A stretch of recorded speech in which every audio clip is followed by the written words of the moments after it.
Hello students, again welcome back to our YouTube channel HR chemistry research partner. तो students, अगर previous videos की हम बात करें तो हम number of micro state, term symbol और ground state term find out करना सीख चुके हैं। इन टॉपिक से रिलेटेड जो भी क्वेश्चन आपके प्रीवियस ईयर एग्जाम में आए हैं, चाहे वो नेट हो या गेट हो, उन्हें भी हम सॉल्व कर चुके हैं। कुछ क्वेश्चन आपके एग्जाम में इलेक्ट्रॉनिक ट्रांजिशन से आते हैं और मेनली बात करूँ मैं तो नेट एग्जाम में काफ़ी बार पूछे गए हैं। इन क्वेश्चन को सॉल्व करने के लिए आपको कुछ सिलेक्शन रूल की नीड है, जो मैं राइट साइड में बोर्ड के मेंशन किए हैं। अगर ये आपको सिलेक्शन रूल पता है, ये क्वेश्चन काफ़ी आसान है और इन्हें आप आसानी से कर भी सकते हैं। तो पहले हम इन सिलेक्शन रूल की बात कर लेते हैं, देन हम फिर जो भी क्वेश्चन आपके प्रीवियस ईयर एग्जाम में आए हैं उन्हें डिस्कस करेंगे। तो पहला जो सिलेक्शन रूल है मैंने लिखा है delta S is equal to 0, मतलब कि स्पिन आपकी चेंज नहीं होनी चाहिए। और उससे आगे में लिखा है 2s प्लस 1 की वैल्यू जो है आपकी ड्यूरिंग ट्रांजिशन चेंज नहीं होना चाहिए। और 2s प्लस 1 को आप जानते हैं, इसे बोलते हैं स्पिन मल्टीप्लिसिटी। ये आपकी ट्रांजिशन के दौरान चेंज नहीं होनी चाहिए। जैसे कि मैं बात कर रहा हूँ, ग्राउंड स्टेट में कोई आपका इलेक्ट्रॉन है और उसकी जो 2s प्लस 1 की जो वैल्यू है वो सपोज 2 है, और वो ट्रांजिशन के बाद की बात करें तो और वो चेंज नहीं होती है, मतलब ट्रांजिशन के बाद अगर वो वैल्यू 2 रहती है तो ये ट्रांजिशन जो होगा वो अलाउड होगा। इसमें ऐसे ही बोल सकता हूँ, जैसे कि मैं अगर बात करता हूँ ग्राउंड स्टेट में, तो अगर इस S को मैं S1 बोलता हूँ तो यहाँ से जो S1 की अगर मैं वैल्यू फाइंड आउट करूँगा वो आएगी 1/2। इस अपर वाले इसमें मल्टीप्लिसिटी की मैं बात कर रहा हूँ, इसमें मैं S2 बोल देता हूँ और इसकी वैल्यू फाइंड आउट करूँ तो 1/2 आएगी। और यहाँ से मैं अगर डेल्टा S निकालता हूँ तो 1/2 माइनस 1/2 आ जाएगा, मतलब 0 आ जाएगा। तो डेल्टा एस की वैल्यू यहाँ से 0 है, मतलब जो पहला सिलेक्शन रूल है वो फॉलो कर रहा है। या मैं ऐसे ही बोल सकता था ऐसे कि 2s प्लस 1 की वैल्यू जो थी वो ग्राउंड स्टेट में और एक्साइटेड स्टेट में सेम थी, मतलब ड्यूरिंग ट्रांजिशन चेंज नहीं हो रही थी। तो ड्यूरिंग ट्रांजिशन अगर आपकी 2s प्लस 1 की वैल्यू चेंज नहीं होती है, सेम रहती है, तो जो आपका ट्रांजिशन है वो अलाउड होगा। अदरवाइज वो अलाउड नहीं होगा, हम बोल सकते हैं ये फॉरबिडन होगा। जो भी मैंने कंडीशंस लिखी है ये अलाउड ट्रांजिशन के लिए लिखी है। तो पहला सिलेक्शन रूल आपको अच्छे से समझ आ गया होगा कि आपका जो स्पिन मल्टीप्लिसिटी की वैल्यू है, या बोल सकते हैं 2s प्लस 1 की वैल्यू है, वो ड्यूरिंग ट्रांजिशन आपके चेंज नहीं होनी चाहिए। सेकंड है आपका डेल्टा एल की बात मैंने की है, जो कि 0 या प्लस माइनस 1 होगा। तो 0 वैल्यू जो मैंने लिखी है वो आपकी कपलिंग डिपेंडेंट है, और जो आपका प्लस माइनस 1 है, जैसे आपने लेपोर्टे सिलेक्शन रूल में भी पढ़ा होगा। तो डेल्टा एल की वैल्यू अगर 0 या प्लस माइनस 1 की मैं बात करूँ, डेल्टा एल 0 की पहले हम बात कर लेते हैं। तो 0 का मतलब है कि आपका जो ट्रांजिशन है सपोज जैसे कि S से S में होता है, P से P में होता है, D से D में होता है, या बोल सकते हैं हम F से F में होता है। तो यहाँ अगर हम डेल्टा एल की बात करते हैं तो जैसे सपोज L1 इसे बोल देता हूँ, इसकी 0 है, L2 इसे बोलता हूँ, इसकी भी वैल्यू 0 है। तो यहाँ से आप L2 माइनस L1 करेंगे तो आपका 0 ही आएगा। तो डेल्टा एल की वैल्यू अगर 0 है तो ट्रांजिशन अलाउड है। और यहाँ निकालते हैं तो L1 की वैल्यू, क्योंकि L की वैल्यू P के लिए 1 होती है, यहाँ भी अगर इस L2 में बोल रहा हूँ तो इसकी भी 1 होगी। और यहाँ से आप डेल्टा L निकालेंगे तो वो भी आपकी 0 आएगी। सिमिलरली आपके यहाँ डेल्टा L 0 आएगा, मतलब कि सेम टर्म में अगर ट्रांजिशन होता है, S का S में, P का P में, या D का D में, F का F में बोल देंगे, या आप जो भी आगे टर्म आनी है, तो उनका अगर सेम में ट्रांजिशन होता है तो वो अलाउड होगा, क्योंकि यहाँ डेल्टा L की वैल्यू जो आएगी आपकी 0 आएगी। फिर आगे हम बात करते हैं कि कब प्लस माइनस 1 होगी। तो जैसे कि आपका ट्रांजिशन होता है S से P में, तो ऐसे अगर P में होता है तो इसकी L1 की वैल्यू जो होगी वो 0 होगी, क्योंकि S के लिए L की वैल्यू 0 होती है, P के लिए होगी आपकी 1। तो यहाँ से अगर आप जब डेल्टा L निकालेंगे तो वो ये आपकी 1 माइनस 0 मतलब प्लस 1 आएगी। प्लस 1 आपको पता है अलाउड होती है। जरूरी नहीं कि ट्रांजिशन आपका S से P में हो सकता है कि वो आपका P से S में भी हो सकता है। तब जो वैल्यू होगी आपकी, और मैं बात करता हूँ P से S की बात करता हूँ, तो आपकी जो L1 की वैल्यू है वो आपकी 1 हो जाएगी और L2 की वैल्यू आपकी 0 हो जाएगी। तब यहाँ से आप डेल्टा L जो निकालेंगे वो आपका L2 माइनस L1 के अकॉर्डिंग -1 हो जाएगा, जो कि फॉलो करता है, मतलब इस सिलेक्शन रूल को फॉलो करता है। तो जो ट्रांजिशन है आपका अलाउड होगा। S से P में करता है तब भी आपका अलाउड था, क्योंकि डेल्टा L की वैल्यू +1 आ रही है, और P से S में करता है तब भी अलाउड है, क्योंकि वो -1 आ रही है। और हम मानते हैं कि जो हमारा ट्रांजिशन है वो S से D में होता है, तो आप देखेंगे L1 की वैल्यू यहाँ पर अब 0 है, L2 की वैल्यू आप देख रहे हैं 2 है, तो डेल्टा L जो है वो आपका 2 + 2 आएगा। और यहाँ देखेंगे जो ट्रांजिशन है वो अलाउड नहीं होगा, क्योंकि जो सिलेक्शन रूल है वो फॉलो नहीं कर रहा है। तो हमारा जो ट्रांजिशन होगा वो सिमिलर में हो सकता है, या फिर हम बोल सकते हैं कि जैसे हम बात कर रहे थे S से P, D, F, G, तो जैसे कि S से P में हो सकता है, P से S में हो सकता है, P से D में हो सकता है, P से S में भी हो सकता है, D से F में भी हो सकता है, और F से D में भी हो सकता है और D से P में भी हो सकता है। आप देख लेंगे कि किसी भी राइट में चले या लेफ्ट में चले, मतलब नेक्स्ट वाला जो टर्म है उसमें ट्रांजिशन हो सकता है। और हम बात करते हैं S से D की बात तो नहीं होगा ट्रांजिशन, जैसे P से हम G की बात करते हैं तो भी ट्रांजिशन नहीं होगा। इसे आप L1 L2 की वैल्यू रख के भी सॉल्व करके देख सकते हैं। लास्ट जो हमारा सिलेक्शन रूल है डेल्टा J, जिसे हमने 0 और +-1 सिलेक्शन रूल लिखा है। मैक्सिमम जो आपके क्वेश्चन अभी तक एग्जाम में आए हैं वो आपके पहले 2 सिलेक्शन रूल के अकॉर्डिंग ही हो जाते हैं, लेकिन रिसेंट में जो आपके नेट में क्वेश्चन आया है वो डेल्टा J वैल्यू से सॉल्व हुआ है। तो डेल्टा J की वैल्यू जो है वो आपकी 0 और +-1 होनी चाहिए। +-1 आप समझ गए होंगे जैसे मैंने अभी डेल्टा L में समझाया, लेकिन 0 में एक मैंने कंडीशन लिखी है। वो कंडीशन ये है कि जैसे सपोज कोई टर्म है D और D से सपोज आप F में जाते हैं, मैं स्पिन मल्टीप्लिसिटी भी मेंशन करता हूँ 3 है। तो पहला सिलेक्शन रूल आप देखेंगे स्पिन मल्टीप्लिसिटी आपकी चेंज नहीं हो रही है ड्यूरिंग ट्रांजिशन, तो पहला सिलेक्शन रूल फॉलो कर रहा है। सेकंड आप देखेंगे डेल्टा L की बात करेंगे तो वो भी आपका फॉलो कर रहा है क्योंकि यहाँ पर +1 वैल्यू आ रही है। फिर आप देखते हैं J की वैल्यू, J की वैल्यू अगर मैं लिख देता हूँ यहाँ पर 0 और यहाँ भी 0, तो अगर J की वैल्यू आपकी दोनों ही मतलब ट्रांजिशन से पहले ट्रांजिशन के बाद भी अगर 0 है, मतलब 0 से 0 में ट्रांजिशन हो रहा है, तो चाहे आपका पहला रूल फॉलो करता हो और सेकंड भी फॉलो करता हो, तो जो थर्ड वाला है डेल्टा J जिसमें बोला 0 +-1 है वो फॉलो नहीं करेगा, मतलब जो ट्रांजिशन है वो अलाउड नहीं होगा। इसे आपको अच्छे से समझना है कि अगर जो आपकी ट्रांजिशन की बात मैं कर रहा हूँ J वैल्यू पे डिपेंड अगर करता है ट्रांजिशन, तो ट्रांजिशन होना चाहिए वो आपका ऐसा होना चाहिए जिसमें J की वैल्यू अगर आप देखें तो जैसे भी हमने बात की थी डेल्टा L की +-1 की बात, तो +- तो आप समझ सकते हैं जैसे कि अगर यहाँ 3 है 2 है तब भी ट्रांजिशन हो जाएगा, सपोज यहाँ 2 है नेक्स्ट वाले में 3 है तब भी ट्रांजिशन हो जाएगा।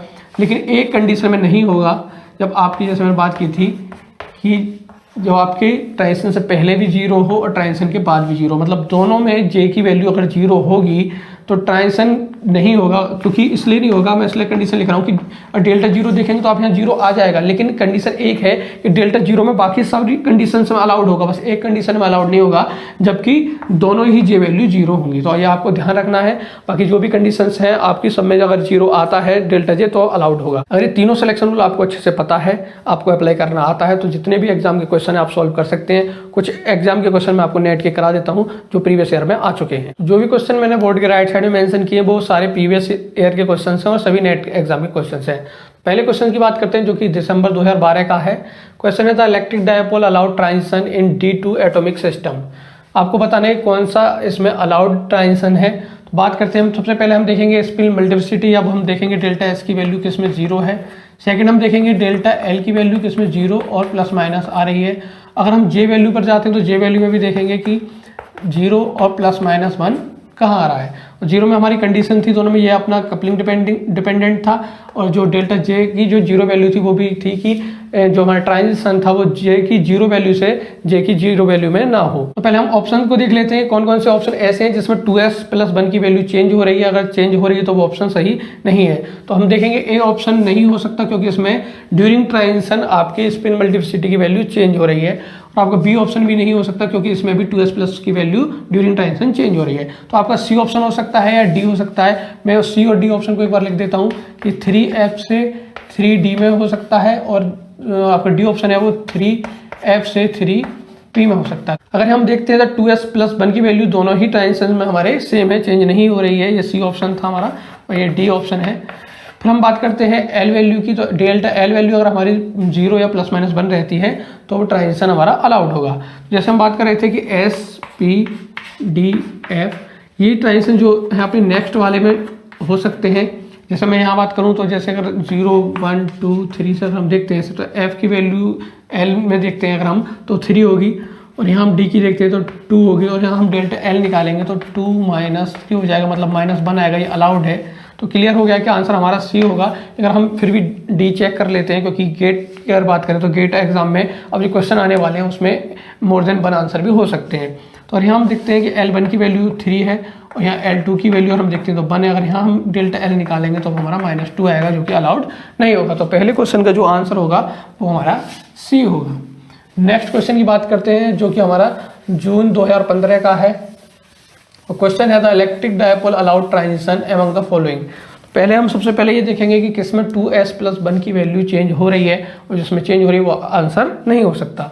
तो आपका सी और डी ऑप्शन में देखेंगे तो इसमें जो स्पिन मल्टीप्लिसिटी की वैल्यू है वो आपकी चेंज हो रही है, मतलब ये ऑप्शन नहीं है। ए और बी में हम देखते हैं तो ए ऑप्शन है आपका 3s से 3d में, और आपका बी ऑप्शन है 3s से 3p में। तो हम क्लियरली दिखाई दे रहा है कि s से p में ट्रांजिशन हो सकता है, तो यहाँ डेल्टा l की जो वैल्यू है +1 आ जाएगी, अलाउड होगा। यहाँ s से d में ट्रांजिशन अगर देखेंगे तो हो ही नहीं सकता, क्योंकि यहाँ L1 की वैल्यू है 0, यहाँ L2 की अगर बात कर रहे हैं तो यहाँ है 2, तो डेल्टा L जो आएगा वो +2 आएगा, ये अलाउड नहीं होगा, मतलब बी ऑप्शन आपका यहाँ सही होगा। नेक्स्ट क्वेश्चन की बात करते हैं जो कि दिसंबर 2015 का है, और क्वेश्चन है the symmetry allowed atomic transition, और आपको ऑप्शन दिए गए हैं 4, जिसमें कि आपको पहले देखना है डेल्टा S, या पर बोल सकते हैं हम कि 2s+1 की वैल्यू की चेंज किस में नहीं हो रही है। तो चेंज होने वाली है A, तो इसमें चेंज हो रही है, ऑप्शन नहीं हो सकता, और आपकी C में भी चेंज हो रही है, ये ऑप्शन भी नहीं हो सकता। तो आपका बी ऑप्शन है 3f से 3d में, ये बी ऑप्शन है। और डी ऑप्शन की बात करते हैं, वो है आपका 3f से p में।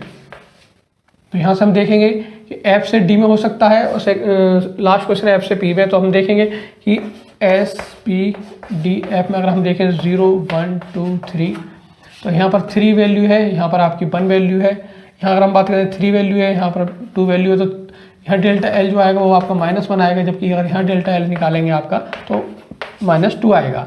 तो अलाउड -2 के केस में नहीं होगा, तो बी ऑप्शन आपका सही होगा, क्योंकि यहाँ पर आपका सेकंड और फर्स्ट दोनों सिलेक्शन रूल फॉलो हो रहे हैं। तो इस थर्ड क्वेश्चन की हम बात कर रहे हैं, तो इसमें जो आपका ऑप्शन सही वाला होगा वो बी ऑप्शन सही होगा। तो अभी तक जो भी क्वेश्चन आपके आए हैं एग्जाम में, उसमें आपने देखा प्रीवियस के कि या तो आपका डेल्टा S यूज हो रहा है या आपका डेल्टा L यूज हो रहा है, डेल्टा J किसी में भी यूज नहीं हुआ था, लेकिन जो आपका क्वेश्चन 19 का है इसमें आपका डेल्टा J भी यूज हो रहा है। तो आपका जो ट्रांजिशन है, पहले तो हम देखेंगे कि डेल्टा S किस में 0 है, या बोल सकते हैं कि 2s+1 की वैल्यू किस में चेंज नहीं हो रही है और किस में चेंज हो रही है। तो पहले जो चेंज वाले हैं उन्हें हम पहले हटा देते हैं, कैंसिल आउट कर देते हैं, तो आपका बी ऑप्शन नहीं हो सकता। केवल बी ऑप्शन ऐसा है जिसमें कि 2s+1 की वैल्यू चेंज हो रही है। अब बाकी तीनों ऑप्शन है, इसमें डेल्टा S या बोल सकते हैं हम 2s+1 की जो वैल्यू है वो चेंज नहीं हो रही, मतलब ये सिलेक्शन रूल तो फॉलो हो रहा है 3 में। सेकंड हम बात करते हैं कि डेल्टा L की जो वैल्यू है वो हमारी 0 या ±1 आनी चाहिए। तो आपका जो ए ऑप्शन है वो है 3f4 से 3d3।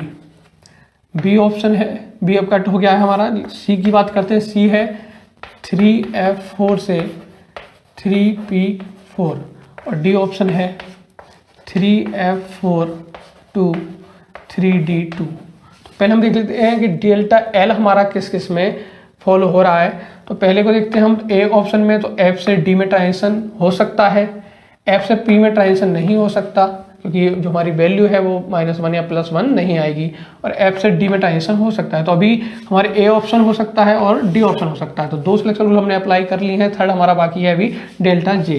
तो डेल्टा J में हमें पता है, हमने देखा था कि जो डेल्टा J की वैल्यू है या तो 0 आनी चाहिए या ±1 आनी चाहिए, और कंडीशन में 0 वाली भी ध्यान रखनी है। तो हमारा ए ऑप्शन है, उसमें हम देखते हैं कि डेल्टा J की वैल्यू क्या आएगी। तो J1 की वैल्यू है 4 और J2 की वैल्यू है 3, तो हम J2 - J1 डायरेक्ट रख देते हैं, 3 - 4 कर देते हैं, यहाँ से -1 आएगी। तो कि हम D वाले में बात करते हैं डेल्टा J की, तो आपका 2 - 4 आएगी, मतलब -2 आएगी। तो ये अलाउड नहीं होगा, क्योंकि -2 अलाउड नहीं होती है। तो आपको जो अलाउड है वो ए में होगा, और आंसर भी आपका इसका ए होगा। जो भी क्वेश्चन आपके नेट में आ चुके हैं अब तक इलेक्ट्रॉनिक ट्रांजिशन से, वो हमने कर लिए हैं। बाकी और भी क्वेश्चन आपके किसी भी एग्जाम में आए हो तो आप उन्हें कर सकते हैं। कोई भी अगर डाउट हो तो आप कमेंट बॉक्स में बता सकते हैं। मिलते हैं नेक्स्ट वीडियो में। Thank you so much.